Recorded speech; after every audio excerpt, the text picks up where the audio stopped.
గంటల తరబడి క్యూలో నిలుచుని ఉన్నప్పటికీ ఆ దేవుణ్ణి దర్శించుకోలేక ఒక భక్తుడు దేవుణ్ణి ఒక ప్రశ్న వేశాడు. డబ్బు లేని భక్తులకి దూరం నుండి, డబ్బున్న భక్తులకి దగ్గర నుండి దర్శనం ఎందుకయ్యా ఈ అన్యాయం? ఇది ఏమైనా భావ్యంగా ఉందా అని భగవంతుణ్ణి ప్రశ్నించాడండి. గట్టిగా నవ్వేస్తూ భగవంతుడు ఇలా సమాధానం ఇచ్చాడు. తల్లికి మించిన దైవం లేదన్నాను. మీరు మీ తల్లిని పూజిస్తున్నారా? తండ్రి మాటకు మించిన వేదం లేదన్నాను. పాటిస్తున్నారా? గురువును మరొక దైవం అన్నాను. వినిపించుకున్నారా? ఇందులో ఉన్నా అందులో ఉన్నా అని కాదు. నువ్వెక్కడ వెతికినా అక్కడంతా నేనున్నా అన్నాను. మీరు నమ్మారా? కష్టాలు ఉన్న వారికి సహాయం చేయండి నాకు చేసినట్టే అన్నాను. మరి చేస్తున్నారా? నేను ఎక్కడ ఉండాలో, నేను ఎప్పుడు దర్శనం ఇవ్వాలో, నాకు ఎప్పుడు ఉత్సవాలు చేయాలో, నా మొక్కులు ఎలా చెల్లించాలో అన్నీ మీరే నిర్ణయించారు. ఇప్పుడు నాకు ఒక వెల కట్టి అందరూ వచ్చి చూసి వెళ్లే వస్తువులా నిలబెట్టారు. అన్ని మీరే చేసి మళ్ళీ నేను చేశానని నిందించటం న్యాయమా అని భగవంతుడు అడిగాడండి. సో దీన్ని బట్టి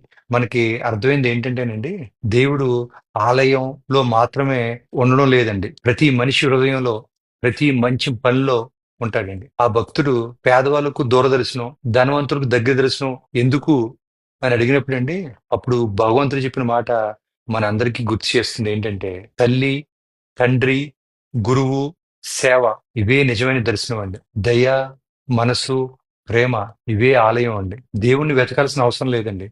మన మంచితనంలోనే ఉన్నాడండి. తల్లిదండ్రులను గౌరవించడం, గురువుని ఆరాధించడం, కష్టాల్లో ఉన్న వారికి సహాయం చేయడం ఇవే భక్తి యొక్క నిజమైన రూపాలండి. దేవుడు మనం ఎలా ఆచరిస్తామో, మనం ఎవరికి ఎలా ఉపయోగపడతామో దాంట్లోనే దర్శనమిస్తాడండి. దేవుడు విగ్రహంలో కాదండి.